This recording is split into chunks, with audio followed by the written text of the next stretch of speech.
എന്ത് ചെയ്തു? അത് പിന്നെ ഞാൻ വന്ന് இந்த திருடன் உண்மையை சொல்ல மாட்டேன். போய் சொல்ற அவனோட நாவில அந்த பெரிய குந்தத்தை குத்தி இறக்கட்டமா? സ്വാമി, நான் போய் குந்தம் எடுத்து സ്വാമിനാഥാ, പളനി செஞ்சது தப்புதான், புரிஞ்சுட்டேன். അതുകൊണ്ട് അവൻ തരേണ്ട കടങ്ങളൊക്കെ ഞാൻ വിട്ടാ. நீங்க எதுக்கு பள்ளி கடத்தி விடணும்? அவன் உங்களுக்கு மருமகனா இருக்கலாம், நாங்க இதுக்கு சம்மதிக்க மாட்டோம். அவன் கடத்த அவனே தான் விடணும். நீங்க என்ன சொல்றீங்க? அதுக்கு அவன் கையில எங்க பணம்? ஊர் ஊரா நடந்து பிச்சை அடி கொடுக்கட்டும் மாமா.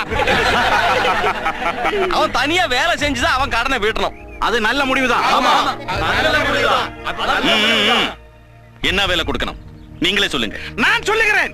அந்த திருப்பாண்டி மலைக்கு கீழே கல்லு கல்லா கிடக்கும் 50 ஏக்கர் தரிசு பூமியில கிருஷி செய்து விளைவெடுத்து இவன் கடத்தை தீக்கணும். எந்த மண்டன் ஐடியா இது? இவனுக்கு கிருஷியை பத்தி ஒரு புண்ணாக்கும் தெரியாதுன்னு இந்த ஊர்ல எல்லாருக்கும் தெரியும். எனக்கு எதுக்கு இந்த பனிஷ்மெண்ட்? அதுக்கு தான் இந்த பனிஷ்மெண்ட்.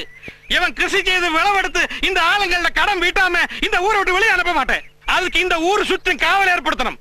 அது மட்டுமல்ல, கிருஷி செய்திല്ലെങ്കിൽ அடிமையை கொண்டு கிருஷி செய்யற மாதிரி சாட்டை கொண்டு அடிச்சு கிருஷி செய்யிப்பிக்கு இந்த சுவாமிநாதன். இந்த முடிவு அவனுக்கு சம்மதமான கேளுங்க தலைவரே. കൃഷി ചെയ്ത് വിളവെടുത്ത് കടം വീട്ടാൻ കഴിയുമോ നിനക്ക്? ഓ, വേറെ വല്ല ശിക്ഷയും തരാൻ പറ. അറിയാത്ത പണിയൊന്നും ഏറ്റെടുക്കല്ലേ. നിലം കളിക്കാന്നൊക്കെ പറഞ്ഞ എളുപ്പമുള്ള പണിയല്ല പള്ളിയെ. എന്തു പറയുന്നു? കൃഷി ചെയ്യാം, വിളവെടുത്ത് ഞാൻ കടവും വീട്ടാം. பனிஷ்மெண்ட் இது மட்டும் போதாது. இத்தனை ஆளுகளை வஞ்சிச்ச இவன் மன்னிப்பு கேட்கணும். மைதிலி சொன்ன நியாயம் தான், பழனி மன்னிப்பு கேட்கணும். நம்ம ஊர் ஆச்சார பிரகாரம் 2 பேரையும் நாய்க்கோலம் கட்டி தெரு தெருவா நடத்தி எல்லாரோடும் மன்னிப்பு கேட்க வைக்கணும். നായ്ക്കോലോ? അതെന്താ? ഇതുവരെ നമുക്ക് കിട്ടാത്ത പുതിയ എന്തോ ഐറ്റാന്നാ തോന്നുന്നേ.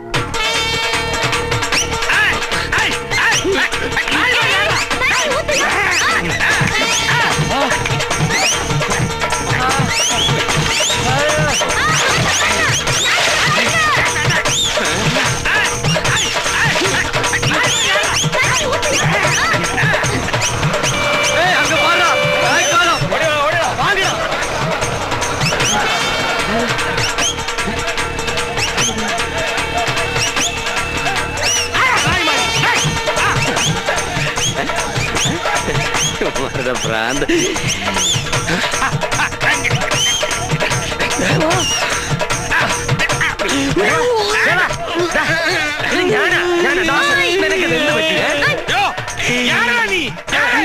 നൻപൻ, എന്നോട് ഉയർ നൻപൻ.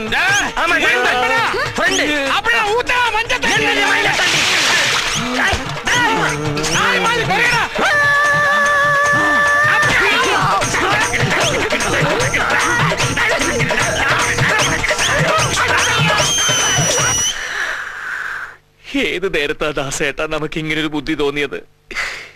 ഇതിലും ഭേദാറിപ്പയുടെ കൈകൊണ്ട് ചാകുന്നതായിരുന്നില്ലേ? അവൻ ഇത്രയും വലിയ പ്രശ്നക്കാരനാണെന്ന് അറിഞ്ഞിരുന്നെങ്കിൽ ഈ ഒരു ഏർപ്പാടിന് നിൽക്കുമായിരുന്നു നമ്മൾ.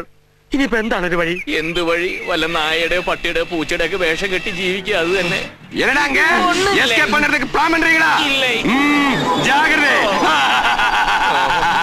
ആരായത്? നാട്ടുപ്രമാണി. നാട്ടുപ്രാണിയാ? നാട്ടുപ്രാണിയല്ല, നാട്ടുപ്രമാണി.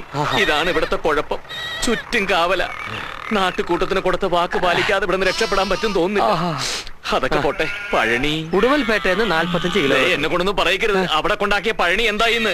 അത് ഞാൻ പറഞ്ഞില്ലേ. ആ റിപ്പറെ അടിച്ച് ഒതുക്കിയതോടെ വീട്ടുകാർക്കും നാട്ടുകാർക്കും പേടിയാവനെ.